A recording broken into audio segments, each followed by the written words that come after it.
Hello, this is Greg Allison with Green Greg's Gardening Worm Farm, coming to you with Pea Shoot Grow Day #1, the first full day of growing peas. You're about to see what the peas look like and what I do with them to keep them going. Now, what I would like to say here is I like to appeal to my grid down EMP subscribers to understand that the pea shoots and gardening and worm farming are all about survival and thriving in an adverse situation or otherwise.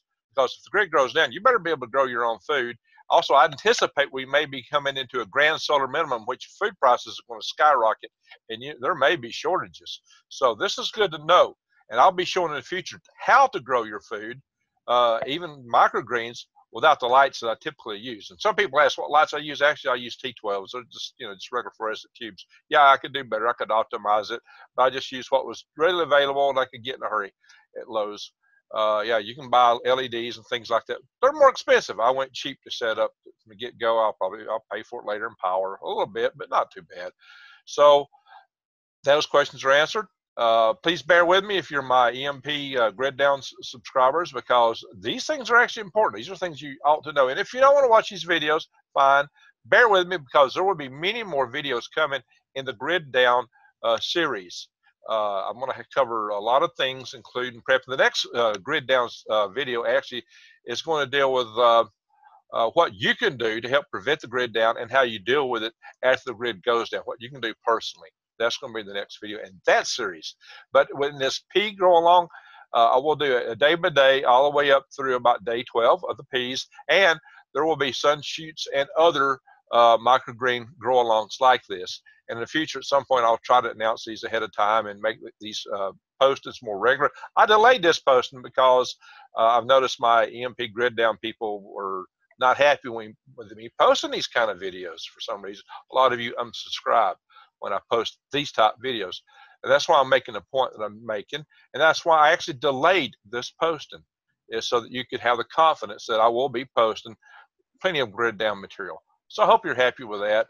And I hope you see the value and the utility of what I'm trying to accomplish here, and showing people how to prepare, how to thrive, and how to survive in adverse and in good times too. Enough said. I've already said as much here almost as there will be in the rest of the video. So, ladies and gentlemen, if you like this video, if you haven't already subscribed, please subscribe, and please do click the update notifications to watch the subsequent videos in this series and the other series that I do. All these topics are important and vital.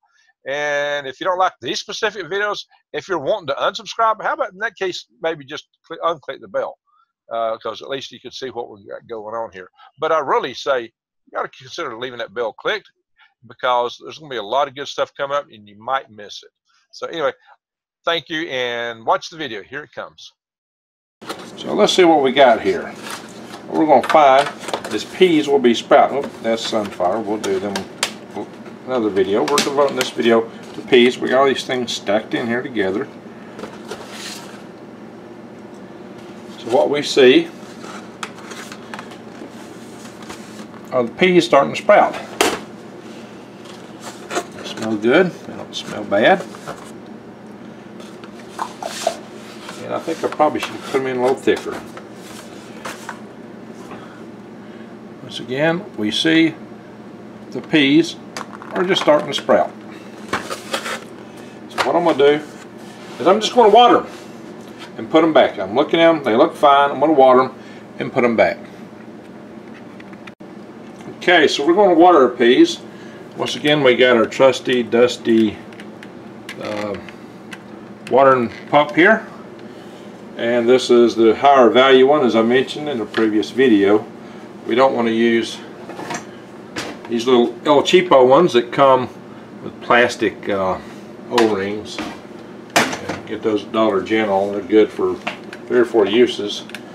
But anyway, 1001, 2, 2003, 2004, 2005, 2006, 2007, 8, 2009, 10, 11, 12, 13, 14, 15, 16, 17, 18, 19, 20.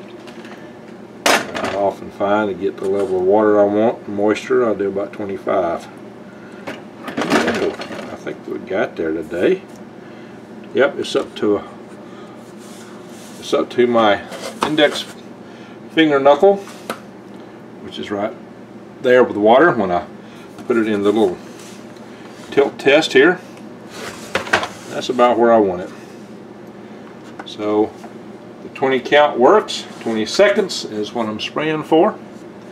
And we'll do the same over here. 20 second. 1001, 1002, 1003, 1004, 1005, 6, 1007, 1008, 1009, 10, 11, 12, 13, 14, 15, 16, 17, 18, 19, 20. And you know what you want to do is the good old Mark Twain, Tom Sawyer whitewash. You want to paint the entire fence real well. Cover it all. Paint it all. Barry Helms calls it, he's got the Earl Schreiber paint job. I don't know what that means. Maybe he'll tell me one day. But in any event, this is what we do here. And these peas looking good. They're sprouting well.